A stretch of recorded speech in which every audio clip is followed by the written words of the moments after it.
Il y a du danger évidemment, mais il est parti Bettiol, il n'est pas encore terminé. Belle explosivité encore dans ces 200 derniers mètres. Un succès tellement attendu. J'ai ce succès, oui.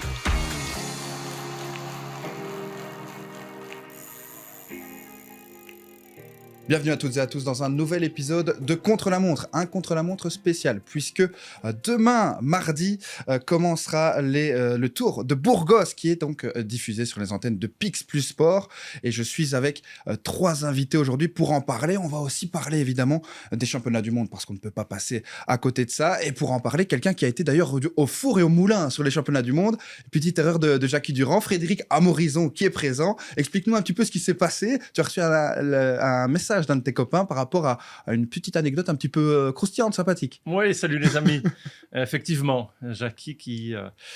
Jackie Durand. Hein, oui, c'est ça. Un petit peu trompé au niveau des Frédéric, avec Frédéric Frison qui roulait en tête de peloton pour l'équipe nationale belge, et puis a lâché un Frédéric Amorizon qui travaillait pour l'équipe nationale, donc il y avait un souvenir il y a 15 ans, donc ça a fait sourire pas mal de mes amis qui m'ont envoyé cette petite vidéo. Ça va les gens? Donc j'ai pas mal donné. Oui, championnat du monde qui était épuisant, mais ça va, avec l'expérience, j'ai pu récupérer après quelques jours. Et puis on a Julien Gilbert qui est avec nous encore une fois. Lors du dernier épisode, c'était vraiment le monstre, j'ai envie de dire, du quiz. Il a mis tout le monde d'accord, clairement. Bonjour Julien, merci encore d'être présent. Avec plaisir, salut Gordon, salut tout le monde. Tout s'est bien passé au niveau du Tour de Namur, tu nous en parlais lors du dernier épisode? Oui, ça a été une très belle édition, à nouveau dominée par les cyclocrossmen, avec la victoire d'Aaron Dox. On a vu pas mal de jeunes talents se révéler, comme chaque année. C'était assez chouette, malheureusement. Comme je suivais le Tour de Namur, je n'ai pas bien suivi les championnats du monde, mais je me suis quand même rattrapé en regardant toutes les belles prestations des Belges. Moi, j'ai aucun doute. Quand il dit qu'il étudie, lui, et maintenant, on n'a aucun doute, il étudie. Ça fait peur, même. Et Félix, il va le comprendre. Félix Pouilly, qui est avec nous, un adepte vraiment de la petite reine aussi, quelqu'un qui est fan de Remco, on peut quand même le dire un petit peu. Et donc, tu as forcément été content par rapport à ces championnats du monde. Tu as été coureur au sein de l'équipe Roubaix-Lille Métropole notamment, champion de France chez les juniors. Et par rapport au petit débat que l'on va avoir, tu as roulé en cyclocross avec Mathieu Van Der Poel, avec Wout van Aert. Et non, pas avec Tadej Pogacar, mais en tout cas, ces deux coureurs que je viens de citer étaient présents sur le podium des championnats du monde route. Et donc, on va discuter un petit peu de ça parce que je sais bien que sur Twitter, tu y es allé au niveau du parcours. Tu avais un petit peu de polémique par rapport à ça. Comment vas-tu, Félix? Bah écoute, ça va. Je suis venu parler des coureurs belges avec vous parce que les Français n'ont pas été à la fête sur le championnat du monde. Donc, ça a été compliqué du côté des Français. Ouais, ça a été compliqué. Après, le parcours, on ne pouvait pas tricher. Donc, si on n'avait pas le coureur en mesure de jouer avec tous ces cadors là devant, il n'y avait pas de secret, quoi. Ils n'ont rien à se reprocher, mais c'était pas l'année des Français, clairement. Bon, clairement, on va parler de ce débat un petit peu plus tard. On va d'abord se concentrer sur contre-la-montre, puisqu'on est dans contre-la-montre. Remco Evenepoel, champion du monde contre-la-montre, on en avait parlé. Finalement, ça ne faisait presque pas de doute, mais il a vraiment été présent du début à la fin. Il a clairement répondu aux attentes, Frédéric. Oui, on annonçait quelques favoris.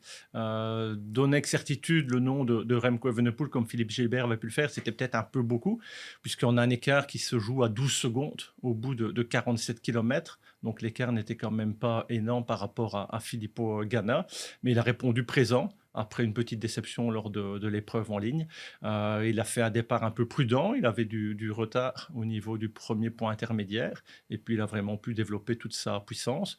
Donc il a prouvé une fois encore qu'il est parmi certainement les 3 meilleurs rouleurs au monde. Il en manquait peut-être qu'un seul, c'était Jonas Vingegaard, mais il a marqué les esprits et arrivé à enchaîner en 12 mois champion du monde en ligne et champion du monde contre la montre. Voilà, une fois encore, Remco Evenepoel a démontré toutes ses qualités. Julien, il a été exceptionnel, on est d'accord avec oui, tout à fait. Quand on parle de Remco, il y a le mot exceptionnel qui va avec ses prestations depuis qu'il est arrivé chez les pros, depuis qu'il est arrivé dans le vélo, parce que dès qu'il a commencé, même chez les juniors, où il cassait la baraque directement. J'ai été un peu surpris au niveau des écarts. Ouais. Avec Filippo Ganna, que je n'attendais pas aussi fort. Il ne m'avait pas impressionné au Tour de Wallonie qu'il avait remporté.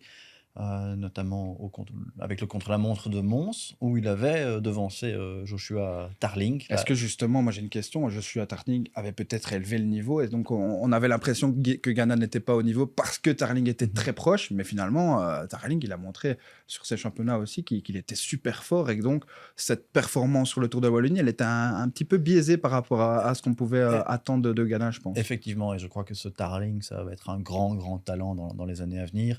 Il a du caractère, parce que je me souviens qu'à Mons, je lui avais demandé ce qu'il visait au championnat du monde. Moi, je pensais qu'il allait s'aligner chez les espoirs, et il a dit non, moi je ne suis pas espoir, je suis un professionnel.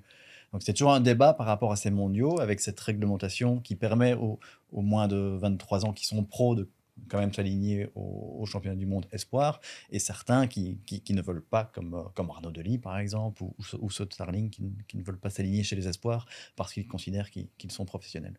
Félix Remco, champion du monde chrono, c'était une évidence? C'est Non. la suite logique de son évolution? Une évidence, je n'irais pas jusque-là parce qu'il y avait quand même des clients, et même si la course en ligne, on s'attendait en fait à ce que le circuit ne lui convienne pas. Le voir en retrait, ça a mis le petit doute. Enfin, moi personnellement, ça m'a mis le petit doute. C'est bête, hein, mais voilà, pas le voir jouer les premiers rôles.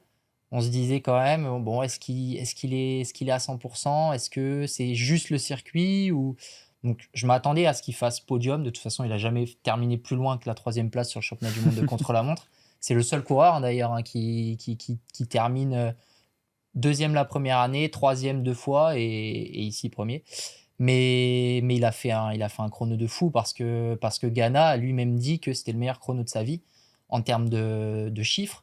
Wout van Aert, Wout, on dit en Belgique. Ouais, Bien préparé. On m'a déjà repris, les copains belges m'ont déjà repris. Ouais. Wout van Aert a dit aussi qu'il était surpris de terminer aussi loin par rapport aux chiffres qu'il a développés. Donc je pense vraiment que ces 3 coureurs, et surtout Ganna et Evenepoel, mais ces 3 coureurs sur le podium ont fait un chrono monstrueux, quoi. Donc non, Remco, de toute façon, qu'est-ce qu'on peut dire, c'est juste, c'est la bête, quoi. Non, mais c'est... Et il va continuer en arc-en-ciel, du coup. C'est la perfection sur un vélo de chrono, quoi. Ça, c'est dingue. Il est fait pour ça. Et on le voit rouler. On dirait même pas qu'il dégage même pas des fois de puissance. J'ai l'impression que quand je le regarde rouler, je sais pas dire s'il fait un bon chrono ou pas. Et on voit les temps intermédiaires. Ouais, ça ment pas, quoi. Ouais, c'est clair. Frédéric, justement, Remco, il a, je pense, la plus belle des garde-robes. Déjà, il n'a que 23 ans. Ça, c'est fou quand même. Et surtout, il fait plaisir à tout le monde. Ouais. Il va faire les chronos avec le mode champion du monde, les épreuves en ligne avec un maillot de champion de Belgique. Donc oui, le championnat du monde en ligne était particulier. La météo a certainement joué un rôle primordial dans la petite contre-performance de Remco Evenepoel. Je peux t'interrompre un petit peu? Allez-y. Julien, est-ce que tu peux me passer le petit klaxon? Parce j'entends Frédéric qui nous lance sur la course en ligne. Donc, on va lancer le débat. Félix, toi qui n'as pas encore regardé d'émission, je le sais, tu ne connais pas tout ça. On lance le débat avec un petit coup de klaxon. Et je me suis amélioré par rapport aux dernières fois, vous l'aurez vu, bien évidemment. Voilà, Frédéric, continue donc par rapport à ta petite explication. On est dans le débat par rapport à ce championnat du monde sur route. Oui, donc avec un circuit qui était particulier, ça tout le monde savait qu'avec les nombreux virages qui étaient présents. Donc un Remco Evenepoel, déjà qui au niveau de sa puissance naturelle n'avait pas la possibilité de pouvoir tirer des bouts droits quand on le voit attaquer. Il peut rouler très très vite, et puis là, tous les 200 ou 300 mètres, il fallait arrêter de pédaler, ça tournait un peu dans tous les sens. Donc on l'a vu dans une première partie de course, rouler plutôt loin, ne jamais être vraiment dans le mouvement, puis quelques fois il est venu sur l'avant se tester, et puis la pluie a fait son apparition, et là on avait compris que ce serait hyper compliqué pour Remco de pouvoir jouer les premiers rôles par rapport à des gars qui étaient tout simplement de meilleurs pilotes, de pouvoir aborder ces courbes, cette explosivité aussi qui était présente quand on voit les 4 ou 5 coureurs qui ont fait la course à l'avant. Et après, au niveau de l'équipe belge, peut-être une déception. Je dirais qu'ils l'ont pris un peu dans le mauvais sens. En termes de qualité, c'était, comme tout le monde l'imaginait, la meilleure équipe. Mais ils ont eu plutôt dans un mouvement de réaction et pas d'action. On avait des coureurs qui étaient avec cette qualité, mais qui n'ont jamais profité d'avoir une supériorité numérique. Et il aurait fallu peut-être avoir une équipe belge qui roulait un peu à la mode italienne, où il y avait un Matteo Trentin qui était le leader. On a vu des attaques d'abord de Rota, puis on a vu Bettiol qui a attaqué depuis assez loin. Malheureusement, Trentin a chuté. Les Belges auraient peut-être dû être plutôt dans ce mouvement-là que de toujours devoir un peu travailler, sacrifier des coureurs. Après, ils sont tombés sur un Mathieu Van Der Poel qui était hors norme ce jour-là. Donc, je ne dis pas qu'en termes de résultats, ça aurait vraiment changé la donne par rapport au titre de champion du monde de Mathieu Van Der Poel, mais cette force collective aurait été mieux avec peut-être une supériorité. Après, si on prend le bilan belge en général, entre les chronos, les courses en ligne, on peut dire que la Belgique a été le pays de référence sur cette semaine à Glasgow. Et avec la performance de Lot aussi, qui a conclu ça hier d'une manière assez exceptionnelle aussi. Avec un mondial aussi très passionnant. Mais je pense que Remco avait vraiment la tête concentrée sur le championnat du monde du contre-la-montre. Déjà, même avant le début des championnats. Oui, je pense que c'était son objectif premier sur ces mondiaux par rapport à la course en ligne. Même s'il aurait rêvé de conserver son maillot arc-en-ciel aussi au niveau de la course sur route. Mais je pense qu'avec le parcours très technique, qui demandait effectivement, comme tu l'as dit, beaucoup d'explosivité, qui n'avait pas de grande ligne droite, je pense qu'il se concentrait vraiment sur le contre-la-montre. Et on l'a vu à la fin, il s'est un peu relevé pour garder ses réserves pour le chrono. Oui, effectivement. Et on va parler donc du championnat sur route avec un podium. Il y a une discipline qui ressort forcément de ce podium, c'est le cyclocross. Une usine à champions, on le sait. Est-ce que c'est la seule usine à champions aussi? Parce que finalement, ce sont toujours ces trois-là que l'on cite qui sont au-dessus du lot quand ils arrivent sur la route. On a Tom Pidcock aussi, hein, bien sûr. Est-ce que le cyclocross est une usine à champions? On l'a vu très clairement du côté de la course sur route. Est-ce que ça se confirme vraiment partout que le cyclocross est une usine à champions je pense que c'est une super école au niveau des jeunes coureurs, au niveau de la technique, au niveau de l'explosivité que ça demande. Et on l'a vu ces dernières années avec l'émergence de tous ces champions. D'autres qui arrivent aussi, Thibaut Nys par exemple, Timo Kilic aussi. Il y en a plein qui commencent à vraiment performer sur la route. Aaron Dox qui vient de remporter le Tour de Namur chez les plus jeunes. Je pense il faut aussi voir maintenant le cyclisme vraiment dans une globalité. La piste est aussi une très bonne école. On le voit avec Lotto Kopecky qui multiplie aussi les disciplines et qui est championne du monde sur la route. Mais c'est parce que dans ma question, je l'imagine plus dans le sens où on a le cyclocross, on le sait, on le dit toujours que c'est vraiment l'usine à champions, etc., pour pouvoir avoir toutes les qualités pour pouvoir performer sur la route. On a Mathieu Van Der Poel, Wout van Aert, Tom Pidcock, Tadej Pogacar qui, dans une autre mesure, a tout de même également fait du cyclocross. Mais derrière, c'est un petit peu plus compliqué. Donc, est-ce que ce terme usine à champions n'est pas un petit peu biaisé par le talent énorme de ces quelques coureurs qui font justement la renommée du cyclocross? C'est des exceptions, je pense. Enfin, c'est clair que ça donne un bagage, le cross, ça donne un bagage à un coureur qui va après lui bénéficier tout au long de sa carrière sur route. Mais il y a des contre-exemples aussi. Bon, Vingegaard, il ne me semble pas qu'il ait fait de cyclocross. Remco, il a fait que de la route. Il a commencé très tard. Roglic, il a fait du saut à ski. Le cross, c'est évidemment, en fait, moi, je ne pense pas que c'est le cross qui façonne les champions et qui en fait des champions. C'est plus que c'était des grands champions dans le cyclocross parce que c'est une discipline qui demande des qualités physiologiques énormes. Enfin, moi, je faisais un peu de cyclocross chez les jeunes.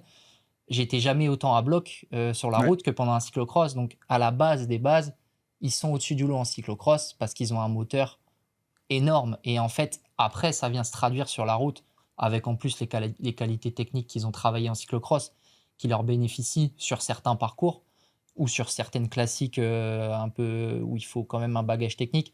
Mais c'est pas la seule usine à champions. Ça, c'est un plus de faire du cross pour un jeune. Ça, c'est clair qu'il va acquérir un bagage qui lui servira tout au long de sa carrière. Mais je pense qu'avec la génération de crossman qui arrive, après les Van Der Poel et Van Aert, je pense que c'était deux exceptions, les Van Der Poel et les Van Aert. Cette vibe va un petit peu retomber? Ouais, je pense. On parlait de Thibaut Nys, c'est un excellent coureur, hein, mais on voit déjà que, à âge égal, il est quand même très loin du niveau sur route d'un Mathieu Van Der Poel ou d'un Wout van Aert. Donc même un Tom Pidcock, qui est exceptionnel, Tom Pidcock, il est incroyable, il est encore champion du monde de VTT. Sur la route, bon, il domine pas encore sur les monuments, il domine pas sur les grands tours. Enfin, c'est un coureur exceptionnel, mais il est pas forcément au-dessus du lot par rapport à des coureurs plus routiers purs, on va dire, du même âge. Un Tarling, par exemple, qui vient lui de la piste plutôt. Il a que 18 ans, c'est un 2004, il me semble. Il a 5 ans de moins que Tom Pidcock. Il est déjà à un niveau monstrueux. Donc, non, le cross, c'est sûr que c'est une super école, mais je pense pas que de ces exceptions-là, il faut en faire une généralité, quoi, à se dire tous les champions viendront du cross, quoi. Et ça n'a pas fonctionné tout le temps, c'était peut-être une autre génération, mais d'autres très bons cyclocrossman ont aussi tenté la route, comme Lars Boom. Zdeněk Stybar, notamment. Oui, bon, Stybar a gagné quelques tout de même, ça a fonctionné. Quelques classiques. Lars Boom a aussi gagné quelques belles victoires, mais ça n'a pas été. Ils n'ont pas obtenu le palmarès sur route. Enfin, je pense Lars Boom, qui l'espérait, alors qu'il était champion du monde de cyclocross. D'ailleurs, chez les jeunes, Van Der Poel, c'était pas juste un crossman, hein, il était champion du monde sur route. En junior, en même temps que... Ce serait trop facile de faire du cross en junior, n'est-ce pas, et dire je vais être un grand champion sur la route chez les professionnels. Exactement. Comme on vient de dire au départ, ce sont des garçons certes qui ont beaucoup travaillé, mais qui ont un moteur à la base, qui sont hors normes. Le meilleur finalement apprentissage de cross, c'est le pilotage. On parle de ce champion du monde qui était particulier au niveau du circuit. Les classiques flamandes, c'est du pilotage. Au-delà des qualités physiques, vous avez beau être un grand coureur, si vous ne savez pas piloter sur les classiques flamandes, vous n'allez jamais rentrer au pied du Koppenberg dans les 5 ou 10 premiers. Donc ça va vraiment les aider, puis cette explosivité. Mais voilà, dans cet apprentissage, celui en tout cas qui a la possibilité, via la famille, via son équipe, de découvrir dans les catégories de jeunes le cyclocross, c'est certain que ça restera un plus. C'est un vrai plus. Il faut le faire. C'est pas une garantie, mais c'est un plus au niveau de l'écolage du cyclisme pour plus tard. Ouais, on l'a vu, rien que par rapport à ce championnat du monde, quand on a un parcours comme celui-là, avec ces virages-là... C'était très spécial. Là. C'était très spécial, tu peux justement en parler. C'était pour les cyclocrossman. C'était un cyclocross sur la route. J'ai vu le fichier de Jasper Stuyven là, qui a mis son fichier de puissance en ligne. C'est un électrocardiogramme, quoi. Enfin, c'est 0, pic, 0, pic, 0, pic. C'est vraiment un effort type cyclocross, quoi. Et c'est pour ça que je pense qu'un coureur comme Remco, lui, il a pas du tout compris, quoi. Parce que même au-delà du pilotage, je pense même que le fait, tu sais, pédaler, arrêter de pédaler, pédaler, arrêter de pédaler, c'est spécial, quoi. Tu vois, autant de zéro, de temps mort. Dans le pédalage sur une course, c'est particulier. Mais je pense que c'était un peu ce circuit. Allez, ça représente rien de ce qui se fait d'autre pendant la saison. Ouais, en fait, il n'y a aucune course qui ressemble à ce qu'on a eu là. Il n'y a pas d'équivalent. Il n'y a aucun équivalent. Tu retrouves les meilleurs coureurs devant, mais à l'exception de certains. Mais c'est parce que les meilleurs coureurs actuels sont soit des crossman à la base, soit même Pedersen a fait du VTT chez les juniors, et il est de notre année aussi, donc je sais qu'il faisait du VTT en junior. Enfin, c'est des coureurs. Il se trouve que les coureurs actuels qui sont les plus forts physiquement ont aussi ce bagage technique qui fait que la course, au final, elle n'est pas tellement faussée que ça. Ouais, bien sûr. Mais il y a quelqu'un qui me faisait remarquer que, par exemple, un Tupalik qui était au départ, qui est un pur crossman, qui est un peu anonyme sur la route, il a terminé ce championnat du monde. Ils n'étaient pas beaucoup à terminer, mais ça en dit beaucoup quand même. Je pense que sur un championnat du monde classique, avec beaucoup de dénivelé, où je suis pas sûr qu'on voit Tupalik à l'arrivée. Là, Tupalik, qui est un crossman, il termine. Donc je pense quand même que ça avait vraiment une allure de cyclocross sur la route. Ouais. Après, il faut le côté positif. C'est même si le circuit était particulier, ça va rester un des plus beaux championnats de ces dernières années en termes d'intensité, même de suspense, d'avoir eu comme ça une élimination. Vous voyez un peloton qui était toujours, ce qui restait du peloton en fil, des cassures sans arrêt. Donc certains vont critiquer en disant ouais, c'est pas digne d'un championnat du monde, mais pour le grand public, je trouve que c'était vraiment un beau championnat. Alors il faudrait pas ça chaque année, mais ça restait un beau championnat à regarder avec énormément d'intensité. Est-ce qu'on n'a pas perdu un petit peu la dimension tactique, je trouve, de ce qui est beau dans un championnat du monde, Julien, je sais pas. Je dirais que la course chez les dames a aussi été passionnante, grâce aussi au niveau du parcours. C'était un peu le même scénario en fin de course. Pour moi, la tactique qui était quand même bien présente, même si les plus forts ont émergé sur la fin, et ça a été une course d'homme à homme, Ouais, finalement. c'est Il n'y ça. avait pas de supériorité Un match de numérique. boxe à la fin. Ouais. Et c'est vrai que la Belgique aurait peut-être dû changer sa manière d'aborder la course, comme tu Ouais, et disais. le plus flagrant, je pense, c'est dans la course des U23, donc course en ligne espoir, où là, l'équipe belge a vraiment pris la course complètement à l'envers. Le sélectionneur national avait demandé d'être en mode offensif, comme on pourrait dire dans un film, et puis ils l'ont fait vraiment à l'envers, en laissant partir un groupe conséquent sur l'avant de la course. Ils ont toujours été en chasse, et puis Axel Lorenz, qui lui avait pris une échappée depuis très longtemps, a pu résister, où là aussi on avait un peu partout. Donc sur ce championnat-là, il valait mieux tenter sa chance d'assez loin que d'être toujours en mode réaction. Ouais, tout à fait. Il fallait tenter de loin. Je pense qu'on a un petit peu fait le tour au niveau de cette petite question parce qu'on l'avait vu passer beaucoup de gens justement en parler par rapport à ce parcours, par rapport à ce championnat du monde. On disait le podium, que des cyclocrossman.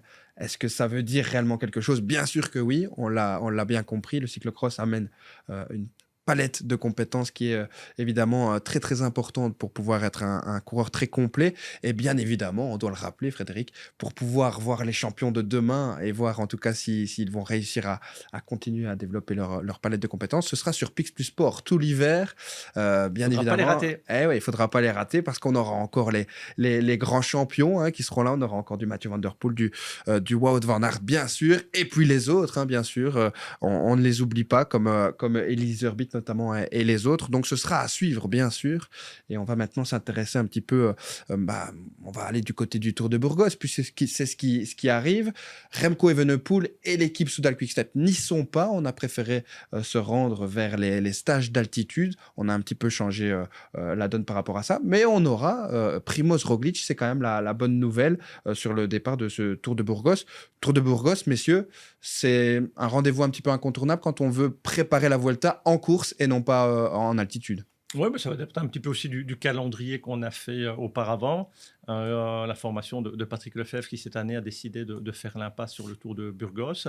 À côté de ça, il y aura de très belles formations entre Jumbo, UAE, chez Ineos, avec un parcours qui n'est pas simple. On a mis aussi un contre-la-montre cette année pour essayer d'apporter un petit peu du suspense supplémentaire, un peu moins de 15 km. Donc c'est finalement pour quelques coureurs qui iront sur la Vuelta, ce sont les derniers réglages, puisque ça va se terminer le samedi. Donc c'est une semaine avant le départ de la Vuelta, donc il y a moyen d'encore gagner un petit peu de confiance, faire quelques points de repères supplémentaires, et puis une Vuelta qui s'annonce très très ouverte au vu de la qualité des coureurs qui seront présents. Ouais, ça va être compliqué, ça va être un beau petit Tour de Burgos avec donc cette information par rapport au niveau de Primoz Roglic, ça va être intéressant. Il y a Adam Yates, il y a Jay Vine aussi, donc ça va être intéressant, Julien.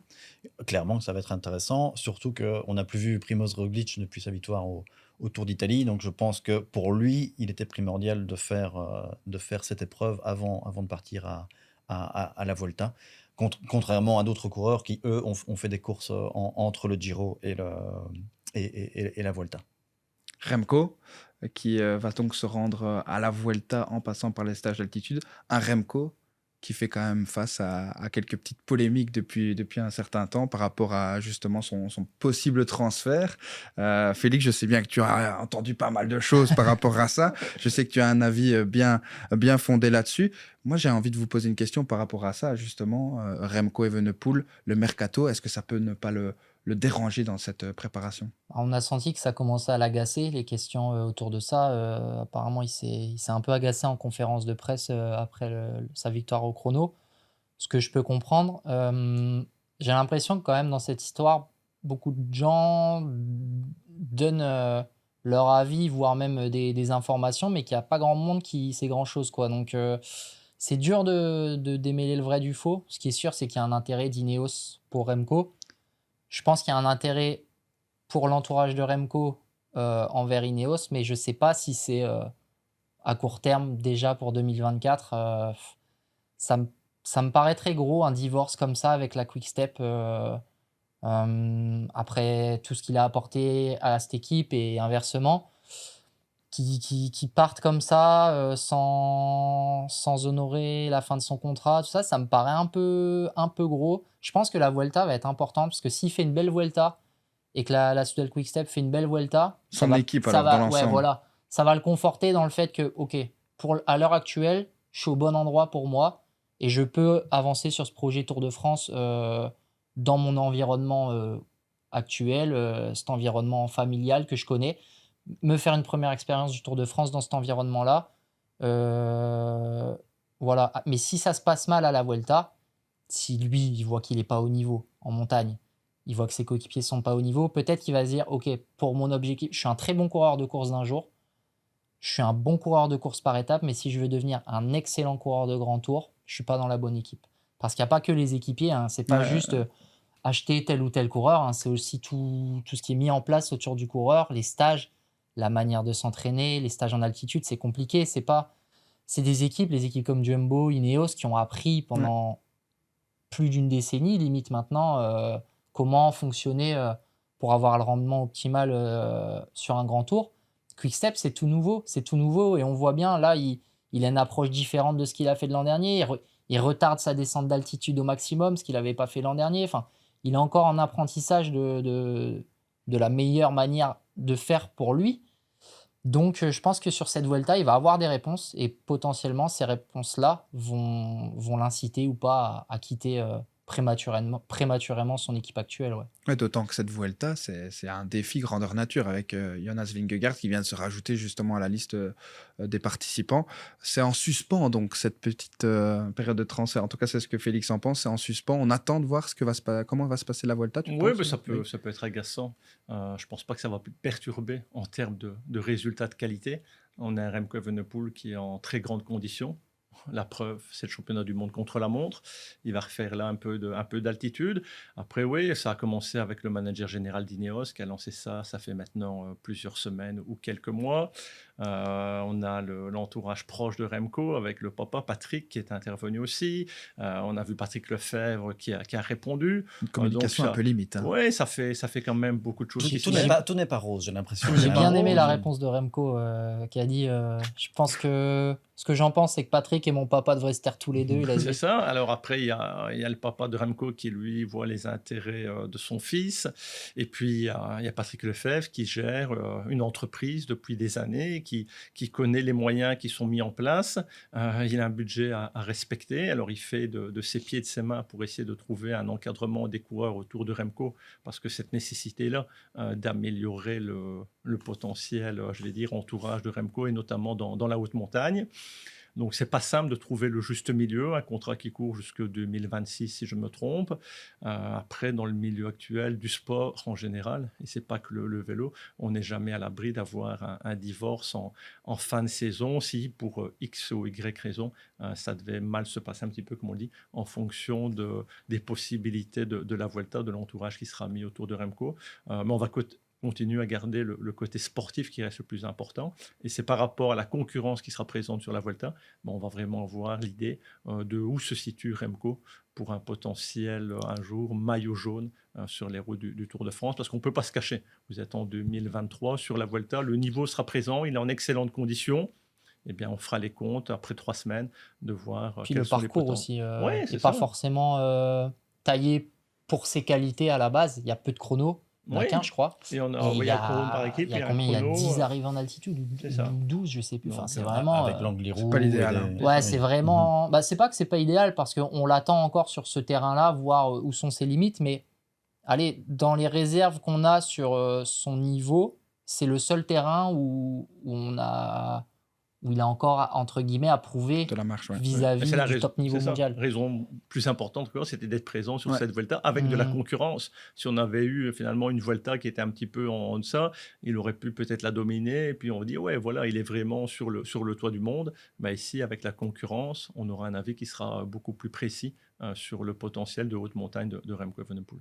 Oui, donc une concurrence que l'on pourra observer sur le Tour de Burgos, déjà sur les antennes de Pix Plus Sport. Messieurs, je pense qu'on va passer au moment qu'on adore tous finalement, le quiz.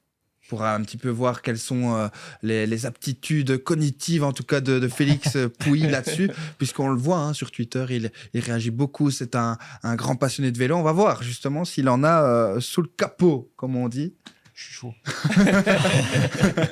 Il est chaud. Julien, Par rapport à la semaine passée, au précédent épisode, tu as étudié encore? J'ai survolé les palmarès un Ouais. peu, oui. Je le sens chaud, encore une fois. En fait, Si. plus les épisodes avancent, plus il se sent à l'aise dans ce canapé. Et c'est quand même l'homme à battre, hein, Fred. Ouais, c'est le canapé avec de l'expérience là entre Ouais. Julien, Félix. Je vais devoir essayer. On m'a pas donné beaucoup d'infos sur les thèmes du quiz. Je sens qu'on n'essaye pas de m'aider. Hein. Non? C'est la première. C'est quoi la règle encore, Frédéric? Quand on vient... Oui. Tant qu'on ne gagne pas, on peut revenir. Ah ouais. Et voilà. Voilà. Non, c'est une boutade, bien évidemment. On peut revenir si les propos sont bons pendant tout l'épisode, bien évidemment. Ça, c'est le public qui mieux. décidera, hein, Voilà. bien sûr. On va commencer à jouer, Félix. Le nom du jeu, My Name Is, tout simplement. Je vais parler comme si j'étais un coureur, messieurs. Et vous allez devoir, tout simplement, trouver qui je suis. Mais avant ça, il faut donner les petits instruments, bien entendu. Je ne sais plus avec quoi tu as gagné la dernière fois, Julien. Avec ceci. Avec ceci, On va le donner à Félix, du coup. d'accord. Et puis, je te laisse... On va faire quoi du coup? Ah, tu peux tester. Je Tout vais- est ouais, tu peux tester, dans tu le peux poignet. tester. Voilà. Ah, il le fait bien, punaise. Quand tu vas devoir. préférence, Fred Non. Ah, c'est quand t'as la réponse, tu. C'est ça, c'est le premier qui buzz, hein, bien sûr, Ok. qui peut répondre, tout simplement. Donc, on va commencer. Ouais, un petit test encore. Ouais, il a pris la main, il a C'est pris, ça, il a pris le facile. pouce. Il a pris le pouce. Allez, c'est parti. Donc, My Name Is, tu as compris les Ouais, règles ouais. du jeu. Hein. Pas de On va problème. commencer avec le premier indice. Je suis un vainqueur du maillot à poids du Tour de France tombé aux oubliettes cette année-là. Je poursuis sur ma lancée et remporte la Vuelta à Burgos, justement, on y vient. Et je deviens le premier Colombien à le faire, d'ailleurs. Marc Solaire. Excellent. Il y a du niveau là. Ah oui, là. Je sais Excellent. pas, j'ai eu une fulgurance. Ouais, c'est très très costaud, hein, très très costaud, effectivement. Bien joué, Félix. Un premier point donc pour Félix Pouilly. On passe sur le deuxième coureur. Il faut s'accrocher, Frédéric, parce que il me semble que ça fait 2 épisodes que tu n'as pas gagné, 3 épisodes même. Oui, mais on peut pas toujours lever les bras. Et la donc, dernière fois, franchement, j'étais reparti. C'était moyen. Ouais, et sur le Ouais. retour dans la voiture, j'étais vraiment dégoûté pour toi, quoi. Ouais, mais non, mais Je me suis un sentais garçon vraiment hyper mal. sympa, donc j'aime aussi offrir quelquefois la victoire. Hein. Ouais, mais je sais, mais bon, Tu voilà. l'avais la Marc Solaire, non? Non, du tout, du tout. Il m'a un petit peu, comme mis aux oubliettes, c'est quand même pas vraiment Il mis l'a- aux oubliettes. il l'a La un Marc petit peu sur Solaire le est quand même front. encore un peu. Il l'a un un petit peu niveau, sur le quoi. front, la marque solaire, je trouve. Il est dans le grand jour. Ça y est, c'est Gordon qui se lâche. Oh non, là, c'était un bide total, mais bon, c'est pas grave. Deuxième coureur, My Name Is. Attention, premier petit indice. Retraité depuis la saison passée, j'ai terminé 2e d'un Tour de Lombardie dans ma carrière et je suis champion du monde espoir de contre-la-montre également. Je suis certainement celui qui a inspiré l'exceptionnelle génération de coureurs slovènes comme Roglic, Pogačar ou Mohoric. Ça remonte un petit peu, mais il a fait une longue carrière. C'est pas la première lettre du nom de famille ou... J'ai un deuxième indice. Hein. Vas-y. On va sur le Ah, deuxième parce que indice. Jules. je vois qui, mais j'ai pas son nom. En 2014, alors dans ma première année chez Astana, je termine 3e du Tour de Burgos derrière Nairo Quintana et David Arroyo. Il est pas si simple. Brajkovic. Excellent. Ah ouais.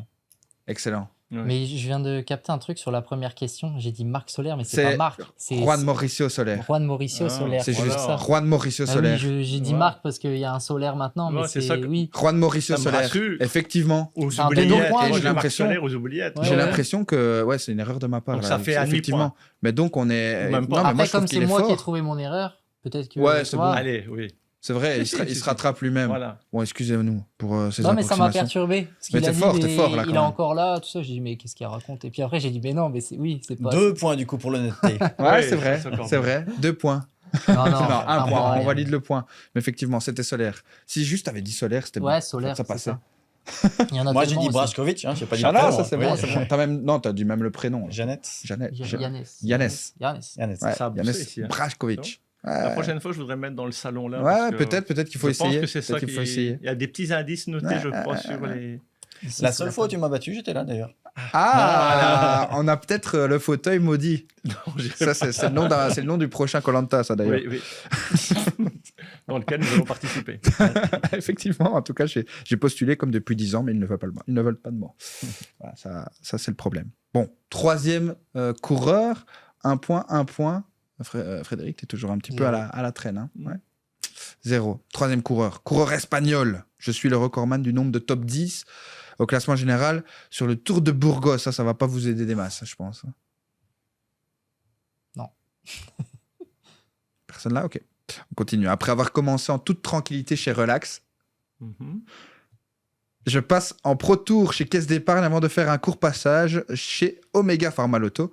Mais ma carrière ne commencerait réellement que lors de ma signature chez Katusha.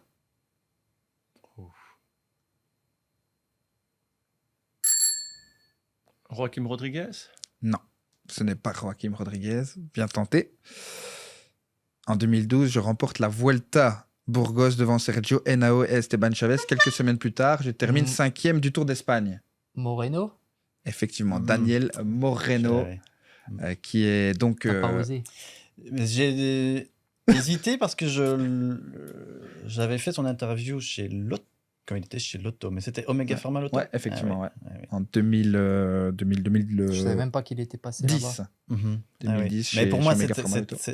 j'ai confondu avec l'équipe Lotto. Moi, je savais que Rodriguez n'était pas passé chez Lotto, mais je me suis dit, tu vois, Ouais. un Rodriguez pour un autre. Moi, j'ai essayé de en même temps, T'as tenté le coup du solaire. Ouais. En même Un temps, nom tu te dis peut-être espagnol. peut-être que Oui. le présentateur, il a encore fait une erreur dans son voilà. truc. Et voilà. Peut-être qu'il a même pas les réponses en fait. Oui. C'est limite ça. Donc, Daniel Moreno qui a terminé sa carrière effectivement en 2018 avec 2 victoires d'étape sur le Dauphiné, une flèche wallonne. C'était d'ailleurs le dernier petit indice. Je vous Il le a dis gagné parce la que flèche. Ouais, je suis le dernier coureur espagnol à avoir réalisé le quadruplé sur la flèche wallonne à avoir remporté avant le quadruplé sur la flèche wallonne de Alejandro Valverde, une édition qui partait de Binge d'ailleurs. Et il s'en souvient bien, il le dit. La plus grande édition il le de la dit. Flèche Wallonne. C'est quoi, Binche? C'est une belle petite ville avec des remparts, c'est super, il y a un super carnaval. Allez, c'est parti, donc on est sur 1, 0. Ouais. 2 points pour Félix Pouilly, donc Il y a qui est combien de toujours en questions tête. Ah, pardon? Il y a combien de questions? Ici, on va passer sur le deuxième jeu. Le commentateur s'enflamme. Et donc, je vais sortir ma petite enceinte. On le sait que c'est une séquence qui pose toujours des petits problèmes au niveau de la technique. On va essayer de faire en sorte que ça fonctionne cette fois. On est parti, messieurs. On est concentré sur le sujet maintenant. Chaud, Et hein. il prend son... C'est vrai, il veut vraiment gagner. Ouais, non, mais il est chaud. Il est venu pour ça, il me l'a dit. Hein. Ah bah. En fait, je l'ai appelé. Je vous explique l'anecdote. Je l'appelle. Enfin, non, d'abord, je lui envoie un message sur Instagram et je lui dis voilà, Félix, j'aimerais bien avoir ton numéro pour t'appeler. Ok. Donc, je reçois son numéro. Finalement, je l'appelle pas tout de suite. Et je fais une petite soirée avec des amis, machin. Et paf, on se retrouve. Ouais. Et Au bar. je le retrouve au bar. Ouais. Voilà. Pas par hasard. hein, non. Je vois que tu n'es pas étonné, parce que ça ne t'étonne pas, effectivement.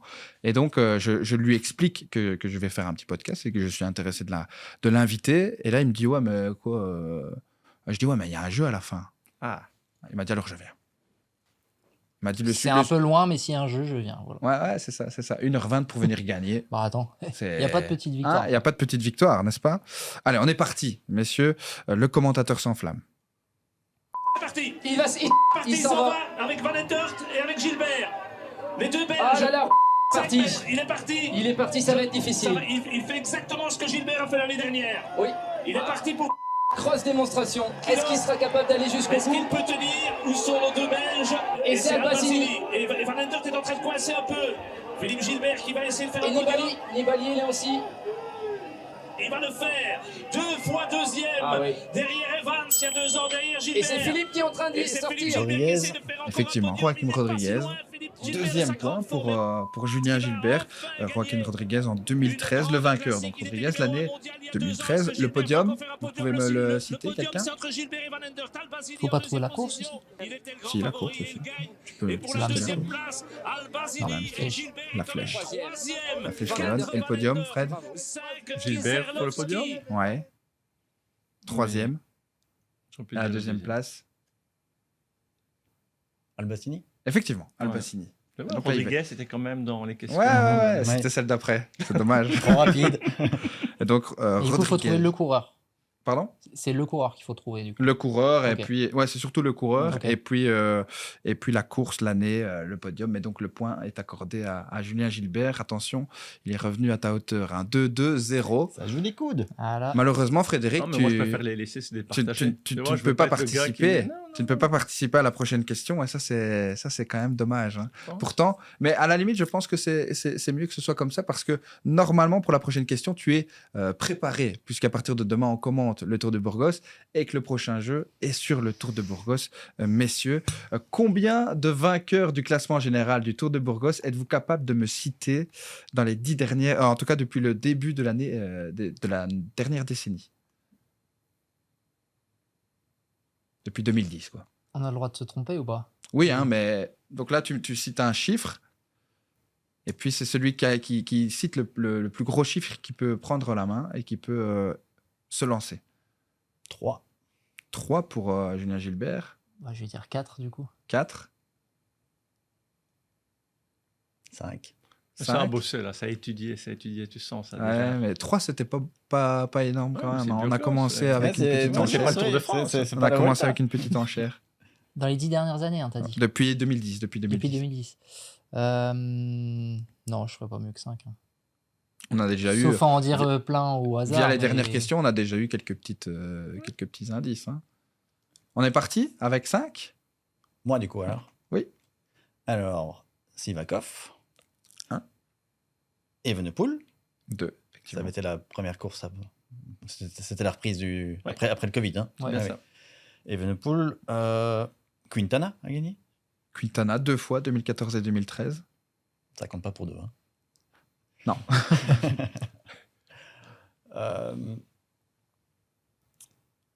Valverde.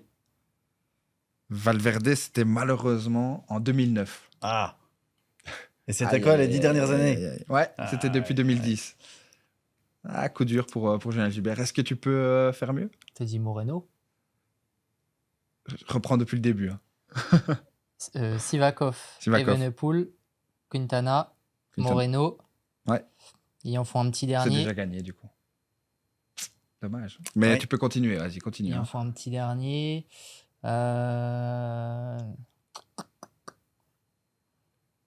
Si c'est dans les noms qu'on a dit, Contador. Rodriguez. Contador. Contador en 2016. Ouais. Et donc la victoire pour Félix Pouilly. Bravo. Et voilà, qui fait sonner. Et ben, bien joué, Victoire Félix. française en Belgique. Eh ouais, il est Objectif venu. atteint, hein. Il est venu. Il est venu vu. pour Il est se venu, il a rattraper vaincu. des championnats Du du coup, je vais monde. y Là. aller, moi. Bah, tu peux repartir avec ton trophée d'ailleurs. Voilà. Ah, c'est ça? Ah ouais, Eh oui. voilà. Un Attention, trophée. c'est costaud. De toute façon, ne le prends pas par le bidon parce Il qu'il aime pas y vite a par le déjà eu bourreau. des accidents. Merci. Hein. Bah écoute, félicitations à toi, Félix. J'espère que tu es content de ton passage en Belgique. Ouais, franchement, ça me fait vachement plaisir. Ouais. J'étais venu pour ça, un peu comme Remco Chrono, tu vois. Et il a assuré. Bon, Frédéric, on sera ensemble à partir de toute la semaine, hein, tout Oui. simplement, pour la Vuelta à Burgos, une belle édition. Et je sens que tu vas être très, très chaud pour notamment nous commenter les différentes Cabezas de Carrera. Comme chaque année, une belle édition, un beau plateau, de belles équipes au départ. Donc, important pour les amateurs de cyclisme, belges en particulier, au vu des derniers réglages pour la prochaine Vuelta. Donc, très heureux de vous accompagner toute la semaine pour le Tour de Burgos. Allez, ça va être une très très belle course, donc avec un beau plateau, comme tu le dis, avec Roglic notamment, qui sera là avec l'ambition de pouvoir gagner des étapes, parce que il y en a pas mal qui lui correspondent. Julien, merci encore de ta venue. Malheureusement, une petite défaite, alors que tu avais bien préparé ça. Une petite défaite, mais c'est une belle défaite face à un beau vainqueur. Oh. Félix. À la photo finish. Et ça, c'est le fair play belge. Ça s'est tu joué vois. à un nom. Ouais, mais ça, c'est le fair play belge. Ouais, ça, c'est vrai. tu vois. Ça s'est joué à un an et à une année, parce que Alejandro Valverde, effectivement, C'est vrai que Ouais. ça s'est pas joué à en grand-chose. 2009. Bah, j'ai joué petit joueur aussi en disant Valverde, parce que je me disais, Valverde, il a gagné toutes les courses. Il en est Espagne. Ouais, Donc, c'est vrai. Je pense que je l'aurais dit aussi. hein, Ouais. Avant Contador. Bon, Félix, merci aussi d'être plaisir. passé et d'être venu apporter ta petite expertise, hein, bien évidemment, par rapport à ces championnats du monde. Qu'est-ce qui est prévu pour toi, justement? Je sais que tous les soirs, quand il y a une belle épreuve, tu es notamment invité aussi sur un podcast, un Let's Cycling. Hein. Ouais, c'est ça. C'est avec des personnes qui travaillent en France chez Eurosport. On fait un petit podcast le soir C'est sur Twitter en format live Twitter et après c'est en podcast sur les plateformes de streaming où on débriefe un peu l'actu vélo et on fait ça le soir des courses World Tour en général. Et est-ce qu'on va débriefer de ta victoire là-bas Est-ce qu'on va débriefer de ta victoire sur le late cycling? Il faut que tu te vantes de ça là-bas. Ouais. T'es venu venu en Belgique, t'as vaincu. Un ancien professionnel et venir gagner en Belgique. Journaliste. Chapeau. Et venir gagner en Et Belgique. venir gagner en Belgique, voilà. Les Français gagnent pas souvent en Belgique. Donc, c'est clair, c'est clair. Non, mais ouais, pendant la Vuelta, on va faire ça. Mais moi, je pourrais pas faire les 3 semaines, je pense, pour raison professionnelle. Mais la première semaine, normalement, je ferai ça, ouais. Allez, on écoutera donc tous les soirs, bien évidemment. Merci à vous, en tout cas, d'être venus, d'avoir participé à ce nouvel épisode de Contre la montre. Et merci à tous de nous avoir suivis.